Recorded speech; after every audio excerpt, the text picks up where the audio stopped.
A nossa reflexão vai pegar aqui um pouco uma perspectiva pedagógica e num viés psicoterapêutico da mediunidade.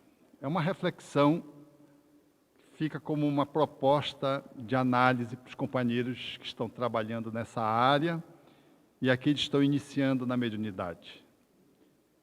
A mediunidade, ela faz parte de um planejamento reencarnatório. Às vezes ela vem como um comprometimento, às vezes ela vem como compromisso, ela vem com os dois. Chico Xavier trouxe um compromisso com a mediunidade, não tinha comprometimento, ele foi convidado a contribuir. Mas a esmagadora maioria dos médiuns trazem como resgate, diz Emmanuel. Resgate daqueles que fracassaram desastradamente, não é nem só fracassaram, fracassaram desastradamente. Então, ter mediunidade é, sobretudo, lidar com um compromisso em cima de um comprometimento. Faz sentido isso, né? Então, a gente precisa ocupar bem esse lugar para não ficar com aquela coisa de que foi missionário, no sentido lato do termo, no sentido estrito do termo. Nós trazemos a mediunidade para podermos trabalhar nossas encrencas. E se não fizermos isso, vamos trabalhar de um outro jeito que talvez não seja melhor, que é o sofrimento. Muito embora a mediunidade não gere sofrimento, o que gera sofrimento é as tuas más escolhas que implicam no sofrimento. A mediunidade é um recurso, como um medicamento, que se você não usar, você fica com a tua encrenca, com a tua doença da alma que vai se manifestar no teu corpo. Então o médium, por exemplo, que recebe entidades vinculadas ao suicídio, se pergunta muitas vezes, mas por que todo suicida vem por mim? Vem por si porque você foi um ex-suicida muitas vezes. E a forma de trabalhar a tua pendência residual ainda do suicídio é trabalhar atendendo os espíritos suicidas.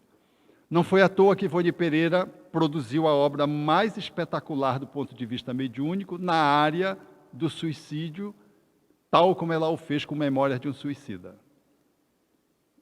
Eram os seus comprometimentos, no qual ela alinhavou um compromisso de trabalhar no bem.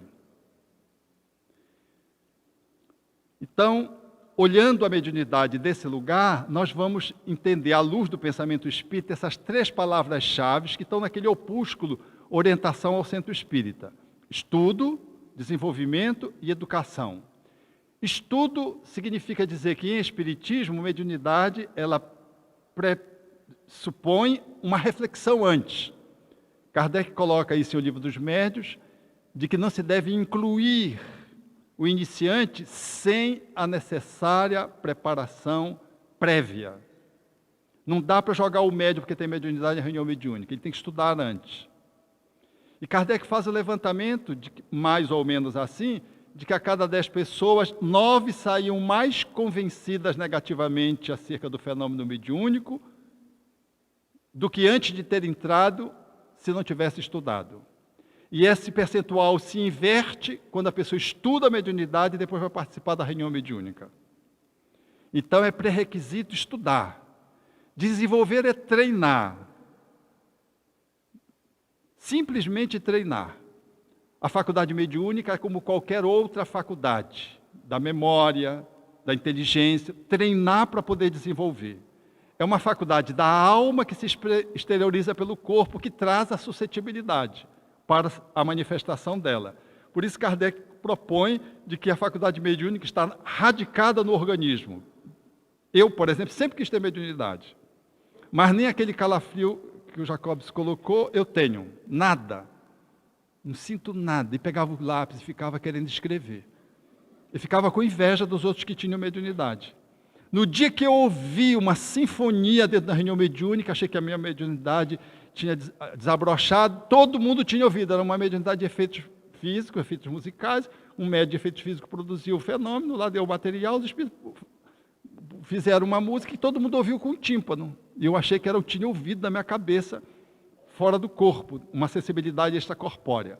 Fiquei decepcionado comigo. Hoje eu entendo que se eu tivesse vindo médium, eu tinha me acabado, que Deus sabe o que faz. Hoje eu agradeço não ter vindo médium, porque todo mundo que é médium reclama.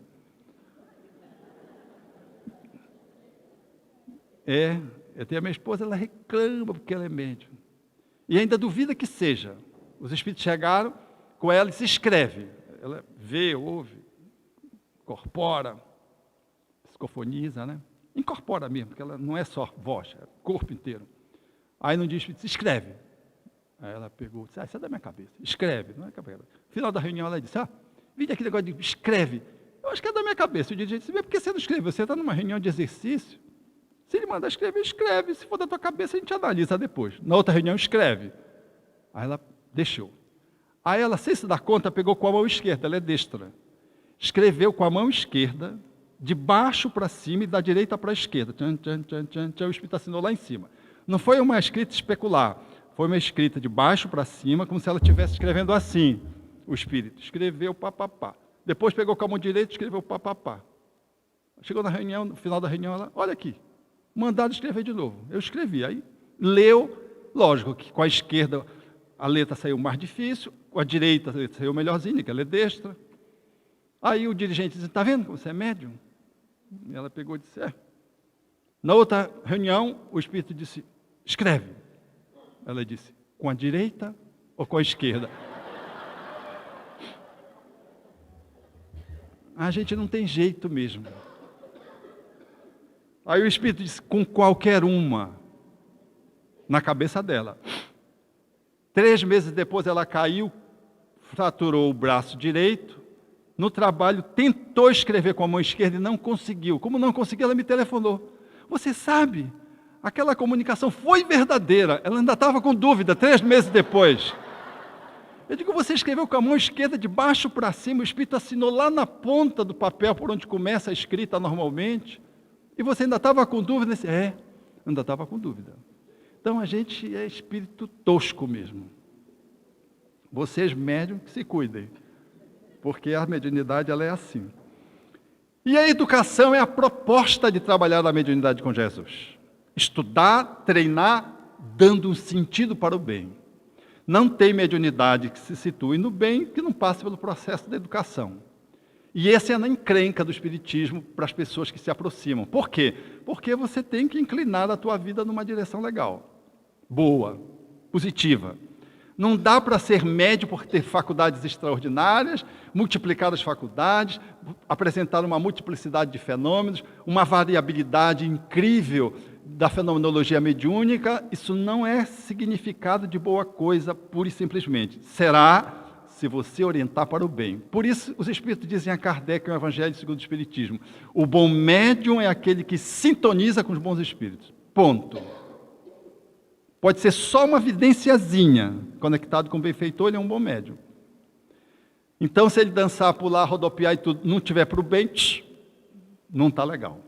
Então, a educação, que é uma palavra indispensável no trabalho da mediunidade, é essa que nos conecta com Jesus, porque a moral, o espírito é a moral do Cristo.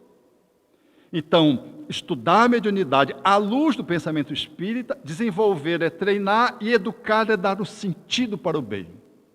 E aí entra o Cristo como a possibilidade do desenvolvimento de uma faculdade que é da alma e que vai aos poucos se desenvolvendo como uma janela do sentido sexto. Na medida que nós vamos fazendo isso, nós vamos transmutando as nossas encrencas pelo trabalho do bem. Seja atendendo os nossos próprios obsessores, que às vezes tem que vir por nós mesmos, faz parte do nosso processo de resgate. Ele não vem pelo outro, ele vem por você, que é o próprio médium, recebendo as entidades pela psicografia, pela psicofonia, pela vidência. Seja atendendo os obsessores dos outros, aonde você vai se engrandecendo, porque a cada entidade que você atende, que passa por você, beneficiando alguém, você necessariamente se vincula aos espíritos amigos que estão vinculados aos outros, que tutelam a existência dos outros. Então, mediunidade, ela é um espaço que se abre, onde a gente vai atuar atendendo também as entidades que se nos vinculam. Se nos vinculam na posição de obsessores, seja pelo ódio, seja pela afinidade atrapalhada do passado. Porque nem sempre o obsessor quer o mal. Às vezes o obsessor fazia parte da tua gangue. Ele está lá junto contigo. Eu me lembro de um comigo. Eu não sou médium, como você já sabe. Nesse sentido lato da palavra, como Kardec propõe, no sentido usual do termo, a expressão que ele usa. Sentido lato, até o cavalo é médium. Lá em casa tem um gato que vê os espíritos, e eu não vejo. Fica todo eriçado. A minha esposa, não, foi um espírito que passou para lá. Eu tenho uma inveja dele, agora não tenho mais.